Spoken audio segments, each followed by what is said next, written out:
Orang tua itu kan mungkin dari segi pribadi atau segi watak juga udah sulit untuk dibentuk. Sedangkan kalau misalnya pemuda, dari pemuda aja kita masih bisa dibentuk. Artinya apabila ada masukan atau kritik ataupun saran, mereka bisa langsung memperbaikinya. Pemuda itu sebagai ibaratin pemimpin pejuang. Jadi pemuda itu harus siap berjihad demi Muslim, demi Islam. Pemuda yang berani menggebrak ya, jadi menggebrak dan membuat suatu perubahan ya. Karena di tangan pemuda lah mungkin perubahan itu ada ya. Dan di zaman sekarang tuh saya lihat pemuda tidak seperti itu mentalnya. Berikan aku 1000 orang tua, niscaya akan kucabut Semeru dari akarnya. Berikan aku 10 pemuda, niscaya akan kuguncangkan dunia. Insinyur Soekarno. Hari ini, 85 tahun yang lalu, para pemuda yang mewakili seluruh cita-cita rakyat Indonesia berkumpul dan berikrar. Cita-cita untuk bebas dari penindasan kolonialisme.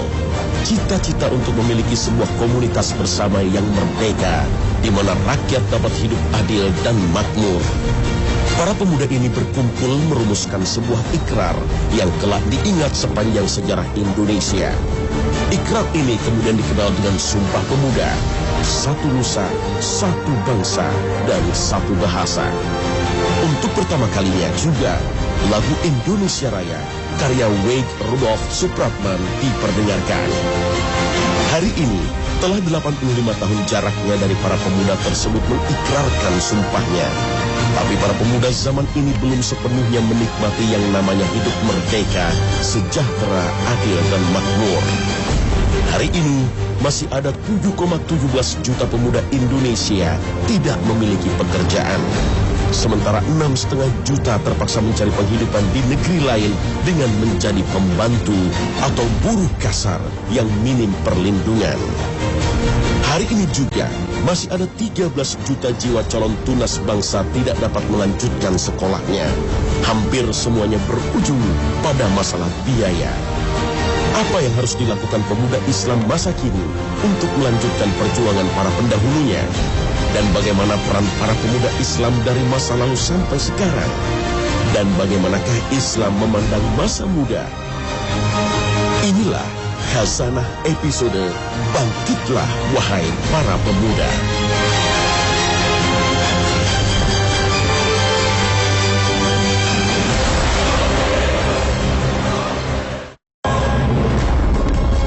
Assalamualaikum warahmatullahi wabarakatuh. Selamat pagi pemirsa Trans 7. Khazanah, ensiklopedia Islam dunia pagi ini kembali hadir ke hadapan Anda untuk saling menasehati dalam kebajikan. Masa muda adalah suatu fase umur yang dimiliki oleh manusia. Jika dibuat kurva yang berdasarkan pada kekokohan fisik, kekuatan semangat, dan ketajaman pikiran, maka dalam seluruh fase umur manusia, masa muda akan berada pada titik tertinggi.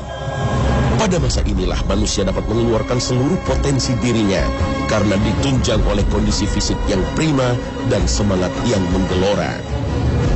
Islam memandang masa muda adalah kekuatan antara dua kelemahan, yaitu kelemahan masa kanak-kanak dan kelemahan masa lansia. Masa muda adalah suatu anugerah yang diberikan Allah kepada manusia yang tentu saja wajib disyukuri dengan produktivitas ibadah yang tinggi dan melakukan kerja yang bermanfaat bagi sesama. Allahul ladzi khalaqakum min dha'fin thumma ja'ala min ba'di dha'fin quwwah ثم جعل من بعد ضعف قوة ثم جعل من بعد قوة ضعفا وشيبة يخلق ما يشاء وهو العليم القدير. Para ulama tafsir mengatakan bahwa keadaan kuat tersebut adalah masa muda. Oleh sebab itu, tidak seyogianya masa yang penuh potensi ini disalurkan dalam hal-hal yang negatif. Sungguh sangat rugi pemuda Islam yang menghabiskan masa mudanya sekedar untuk bersenda gurau, bercengkerama, dan bersenang-senang. Terlalu berharga jika masa muda hanya dihabiskan untuk hal-hal seperti itu. Dan tanpa disadari, masa yang berharga itu sudah lewat begitu saja, tanpa ada ibadah dan amal yang dapat dibanggakan. Sungguh, setiap kesuksesan ada jalannya. Setiap takdir ada sunnatullahnya. Dalam Islam sendiri, seseorang mulai bertanggung jawab terhadap amal perbuatannya ketika akil baligh. Pada lelaki biasanya terjadi antara umur 12 tahun sampai 17 tahun. Sedangkan pada wanita dapat terjadi lebih cepat. Masa akil baligh ini dapat dikatakan sebagai dimulainya masa muda. Masa muda atau syabab dalam bahasa Arab menunjukkan sifat tumbuh dan kuat. Sehingga dapat disimpulkan bahwa secara fisik, mental, dan pemikiran, pemuda akan terus tumbuh sampai pada fase umur tertentu. Dan Al-Quran mengisyaratkan bahwa kematangan manusia ada di umur 40 tahun. Masa muda juga masa yang subur dalam penanaman idealisme. Banyak peristiwa-peristiwa besar dalam sejarah adalah karena idealisme masa muda. Semangat kemerdekaan yang telah mengantarkan negeri ini bebas dari penjajahan adalah karena gelora idealisme anak-anak muda masa itu. Masa muda juga menjadi masa yang paling efektif untuk menabung amal untuk hari tua. Ketika mudalah, seseorang memiliki kekuatan lebih untuk beramal dan beribadah.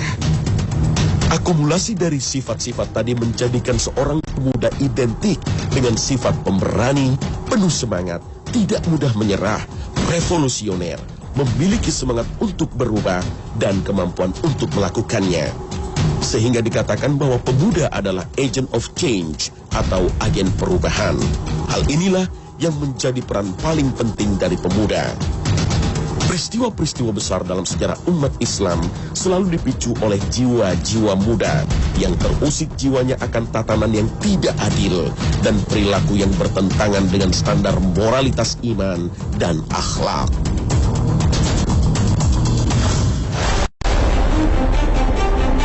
Hal ini jika kita hubungkan dengan sejarah bangsa kita Indonesia, kita akan melihat begitu dominannya peran pemuda dalam melakukan perubahan di negeri ini. Dimulai dari kebangkitan nasional yang menandakan mulai tumbuhnya rasa nasionalisme, Sumpah Pemuda yang menjadi cikal bakal persatuan Indonesia, kemerdekaan Republik Indonesia, tumbangnya Orde Lama, lahir dan tumbangnya Orde Baru, sampai lahirnya Orde Reformasi. Sejarah mengatakan tanpa pemuda, negeri ini tidak akan menikmati kemerdekaan dan terus-menerus hidup dalam ketidakadilan. Masa perjuangan kemerdekaan yang biasanya identik dengan perlawanan senjata digerakkan oleh anak-anak muda pada zamannya. Hampir seluruh pahlawan perjuangan kemerdekaan Indonesia, momentum perlawanannya terhadap penjajahan asing terjadi ketika mereka masih muda. Sebut saja, Sultan Hasanuddin, pahlawan dari tanah Gowa ini telah diangkat menjadi raja dalam usia 35 tahun. Begitu diangkat, Raja Gowa ke-16 ini mengumpulkan kerajaan-kerajaan kecil di Indonesia bagian timur untuk menghadapi Kompeni. Raja yang dijuluki Belanda Ayam Jantan dari timur ini terus mengadakan perlawanan sampai-sampai Belanda kewalahan dan harus meminta bantuan dari Batavia. Ia terus melawan kesewenangan penjajah sampai tutup usia dalam umur 39 tahun. Waktu yang sangat singkat, tapi cukup untuk menuliskan namanya dengan tinta emas dalam sejarah Indonesia. Demikian juga dengan Kapiten Patimura. Sebagian sejarawan mengatakan bahwa Kapiten Patimura yang bernama Thomas Matulasi adalah penganut Nasrani. Tapi menurut sejarawan Mansur Suryanegara, nama asli dari Patimura adalah Ahmad Lusi, atau dalam bahasa Maluku disebut Mat Lusi, lahir di Hualoi, Seram Selatan. Ia bangsawan dari kerajaan Islam Sahulau yang saat itu diperintah Sultan Abdurrahman, dan Patimura muda adalah seorang muslim yang taat. monopoli perdagangan oleh VOC, dan kewajiban-kewajiban berat yang dibebankan pihak company kepada rakyat menjadi pemicu Pattimura untuk melakukan perlawanan. Dengan dikomandani Pattimura, rakyat Maluku melakukan perjuangan bersenjata terhadap penjajah Belanda. Perlawanan Pattimura harus berakhir di tiang gantungan pada tahun 1817. Pahlawan dari Maluku ini wafat pada usia 34 tahun. Jika di Indonesia Timur ada Hasanuddin dan Pattimura, maka di Pulau Jawa ada Pangeran Diponegoro. Beliaulah pemimpin perang terbesar yang pernah terjadi antara bangsa Indonesia dengan penjajah Belanda. Muak dengan kelakuan penjajah yang sewenang-wenang, menjadi pemicu Pangeran Diponegoro untuk mengobarkan Perang Sabil, atau yang akhirnya dikenal sejarah dengan nama Perang Diponegoro. Ketika itu Pangeran Diponegoro berusia 40 tahun. Perang sengit terjadi di berbagai front, baik di desa maupun di kota. Yang menarik dari seorang Diponegoro, giroh Perang Sabil yang dikobarkannya datang ketika beliau usai menunaikan ibadah haji. Sebuah fakta sejarah yang belum diungkap, yang membuktikan seorang Diponegoro adalah seorang Muslim yang taat. Dan masih ada lagi para pahlawan nasional yang berjuang mengusir penjajah Belanda seperti Cut Nyak-Din, Cut Mutia, Teguh Umar di Aceh, Imam Bonjol di Sumatera Barat, Sultan Ageng Tirtayasa di Banten. Mereka semua telah memulai perjuangannya dalam usia yang relatif muda. Produktivitas dan semangat usia muda mereka salurkan dalam jalan memperjuangkan kemerdekaan rakyatnya, yang merupakan hak asasi yang diberikan Allah kepada setiap insan. Fase berikutnya, perjuangan bangsa Indonesia lebih banyak dilakukan lewat jalur politik, pendidikan, dan sosial. Meskipun dalam beberapa peristiwa konfrontasi bersenjata tidak terelakkan. Apabila kita melihat fakta-fakta sejarah Indonesia, tak dapat dipungkiri bahwa pergerakan kemerdekaan Indonesia modern melawan kolonialisme digerakkan dan dipelopori oleh kaum muda yang membentuk beberapa organisasi pergerakan, baik politik ataupun sosial pendidikan. Dan sebagian besar aktivis perjuangan tersebut adalah para pemuda Islam yang tergerak karena ketidakadilan yang mengusik nurani mereka. Haji Umar Said Cokro Aminoto atau yang terkenal dengan HOS Cokro Aminoto adalah salah satu pelopor pergerakan di Indonesia. Tercatat beberapa tokoh bangsa pernah berguru padanya. Presiden RI pertama Soekarno, Kartosuwiryo, pemimpin dan tokoh Darul Islam di Jawa Barat juga pernah menimba ilmu padanya. Bahkan Semaun, Alimin, Muso yang akhirnya menjadi tokoh komunis juga pernah menjadi muridnya. Bagi Cokro, Islam adalah sesuatu yang harus diperjuangkan dan dipersatukan sebagai nilai dasar kebangsaan yang hendak diproses menuju Indonesia. Sebuah spirit besar muncul dari diri Cokro, yakni setinggi-tinggi ilmu, semurni-murni tauhid, sepintar-pintar siasat. Ini menggambarkan suasana perjuangan Indonesia pada masanya yang memerlukan 3 kemampuan pada seorang pejuang kemerdekaan. Sehingga pada tahun 1912, ia mendirikan Sarekat Islam dan ia menjadi ketuanya. Saat itu ia merupakan pemuda yang berumur 25 tahun. Sarekat Islam merupakan kelanjutan dari organisasi yang telah eksis sebelumnya, yaitu Sarekat Dagang Islam yang didirikan tahun 1905. Sebagian ahli sejarah berpendapat bahwa seharusnya tanggal kelahiran Sarekat Dagang Islamlah yang layak dijadikan hari kebangkitan nasional, bukan kelahiran Budi Utomo. Karena jika dilihat dari visi di awalnya berdirinya, Budi Utomo lebih berorientasi pada kaum priyayi dan keanggotaannya juga terbatas pada suku Jawa dan Madura. Bahkan organisasi ini juga tidak dinilai membahayakan oleh pemerintah Hindia Belanda. Berbeda dengan Sarekat Dagang Islam yang keanggotaannya lintas etnis dan misi perjuangannya memang mengangkat harkat orang pribumi tanpa membedakan suku dan etnis. Sehingga menimbulkan kewaspadaan dari pemerintah Hindia Belanda. Bahkan para tokoh-tokoh besar pergerakan berkumpul di organisasi ini. Para pemuda Islam juga tidak boleh melupakan sosok Muhammad Nathir. Pahlawan nasional yang lahir pada tahun 1908 ini menjadi ketua pemuda Islam pada usia 22 tahun. Natsir juga menjadi Perdana Menteri dalam usia yang relatif muda, yaitu 42 tahun. Sempat menjadi Perdana Menteri Republik Indonesia, tapi kemudian perselisihan dengan Soekarno membuat jabatan tersebut hanya bertahan selama 8 bulan. Di masa Orde Baru, keadaan tidak lebih baik bagi Natsir. Daya kritisnya menjadikan ia dicekal oleh rezim masa itu. Tapi semangat juang dan dakwahnya tak pernah redup. Terpinggirkan dari politik praktis, tidak membuat daya juangnya luntur. Bersama sahabat seperjuangannya di Masyumi dulu, Natsir mendirikan Dewan Dakwah Islamiyah Indonesia yang berjuang dengan cara mempersiapkan kader dakwah yang tangguh di seluruh pelosok Indonesia. Baginya tak ada yang berbeda, berjuang untuk Islam bisa di mana saja. Ketika mendirikan organisasi tersebut, Natsir berkata, "Kalau dulu kita berdakwah lewat politik, maka sekarang ini kita berpolitik lewat dakwah." Sutomo, atau yang lebih dikenal dengan panggilan Bung Tomo, adalah pahlawan yang membakar semangat rakyat Surabaya dengan pidato dan takbirnya untuk melawan penjajah Belanda yang kembali bersama tentara Nika. Barangkali banyak yang tidak menyadari kalau pada waktu itu Bung Tomo baru berumur 25 tahun. Pada akhirnya, pastilah kemenangan akan jatuh ke tangan kita.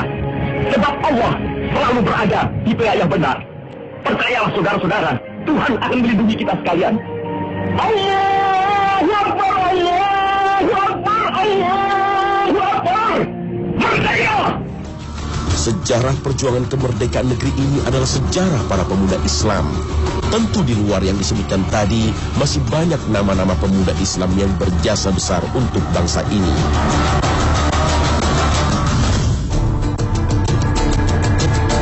Nabi Ibrahim alaihissalam adalah contoh nyata keberanian seorang pemuda yang melawan tirani penguasa pada zamannya. Nabi yang termasuk ulul azmi ini dalam usia yang relatif muda telah mendapatkan pencerahan dari Allah Subhanahu wa Ta'ala. Ia menyadari ketidakadilan yang telah terjadi di negerinya bersumber dari keyakinan yang salah terhadap Sang Pencipta. Maka dengan semangat jiwa mudanya, Ibrahim pun bertekad untuk menghancurkan Tuhan-Tuhan mereka dan membuat sedikit trik yang mempertegas kebodohan para penyembah berhala tersebut. Nabi Ibrahim menghancurkan seluruh berhala yang ada di tempat tersebut dan hanya menyisakan satu saja yang terbesar. قالوا من فعل هذا بآلهتنا إنه لمن الظالمين قالوا سمعنا فتى يذكرهم يقال له إبراهيم. Ayat tersebut dengan jelas menceritakan bahwa perlawanan Nabi Ibrahim alaihissalam terhadap kekacauan di negerinya telah ia mulai pada usia yang masih muda. Dan jika kita bicara tentang sejarah dakwah Rasulullah SAW, maka ini adalah cerita tentang kaum muda yang gelisah dengan penyimpangan yang terjadi di masyarakatnya. Sebelum diangkat menjadi Nabi dan Rasul atau sebelum berumur 40 tahun, Muhammad muda sebetulnya sudah gerah dengan ketidakberesan yang terjadi di masyarakatnya. Ka'bah yang merupakan tempat ibadah telah dijadikan ajang kemusyrikan oleh kaum Quraisy. Moralitas masyarakat juga sudah hancur sedemikian rupa. Oleh sebab itu, Muhammad muda banyak menghabiskan waktu di Gua Hira yang kemudian akhirnya menjadi tempat diangkatnya beliau menjadi penutup para nabi dengan turunnya surat pertama Al-Alaq ayat 1 sampai 5. Dan ketika dakwah Islam mulai merekah di kota Mekah, yang pertama menyambut seruan ini adalah para pemuda. Para sahabat Rasulullah SAW yang bersama beliau merintis dakwah kebanyakan adalah anak muda.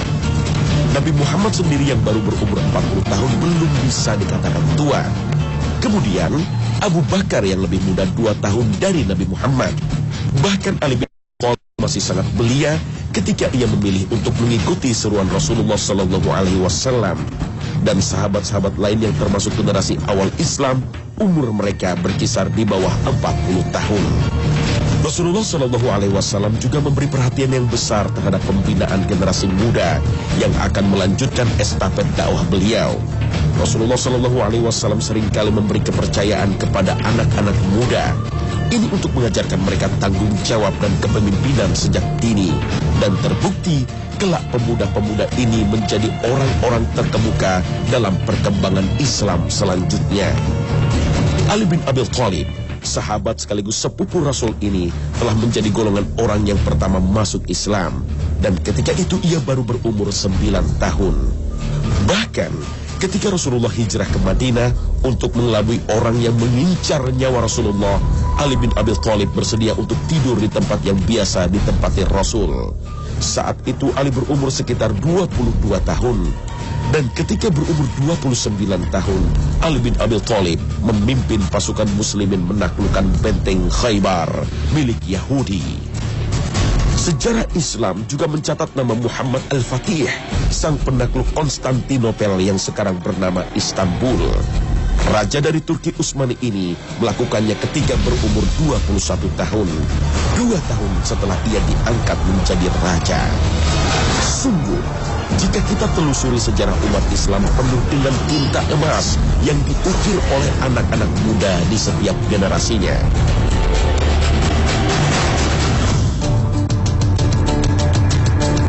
Para pemuda sepanjang sejarah perjuangan Indonesia telah mengambil perannya masing-masing. Mulai dari konfrontasi senjata, perjuangan politik, pendidikan, dan sosial telah dilakukan. Tongkat estafet perjuangan dilanjutkan oleh generasi berikutnya hingga sampai pada generasi muda masa kini. Sekarang, apa yang telah dan harus dilakukan oleh pemuda Islam Indonesia? Cita-cita bangsa yang tertuang dalam pembukaan UUD 45 masih terasa bagai mimpi. Melindungi segenap bangsa dan seluruh tumpah darah Indonesia, memajukan kesejahteraan umum, mencerdaskan kehidupan bangsa, dan ikut melaksanakan ketertiban dunia yang berdasarkan kemerdekaan, perdamaian abadi, dan keadilan sosial. Di Jakarta, ibu kota negeri ini, setiap 10 menit terjadi tindak kejahatan. Di negeri ini juga, sekitar 30 juta rakyatnya masih berkutat dengan kemiskinan. Dan di negeri yang mayoritas masyarakatnya muslim ini juga, pendidikan berkualitas masih menjadi barang yang mahal. Inilah pekerjaan rumah yang harus diselesaikan oleh para pemuda muslim kini. Para pemuda sekarang tidak boleh tercerabut dari akarnya, apalagi menjauhkan pemuda bangsa ini dari Islam. Maka sama saja dengan menjauhkan bangsa ini dari jati diri dan sejarahnya. Para pemuda ini berhutang kepada generasi terdahulu yang telah berjuang membebaskan bangsa ini dari penjajahan. Dan yang lebih serius lagi, kelak Allah akan bertanya kepada kita masing-masing, untuk apa kita menghabiskan masa muda kita? Takkan bergeser kedua kaki manusia pada hari kiamat sampai selesai ditanya tentang 4 perkara. Tentang umurnya, untuk apa dihabiskan? Tentang masa mudanya, untuk apa dipergunakan? Tentang hartanya, dari mana diperoleh dan untuk apa dibelanjakan? Dan tentang ilmunya, apa yang sudah diperbuat dengannya? Hadis riwayat Bukhari Muslim.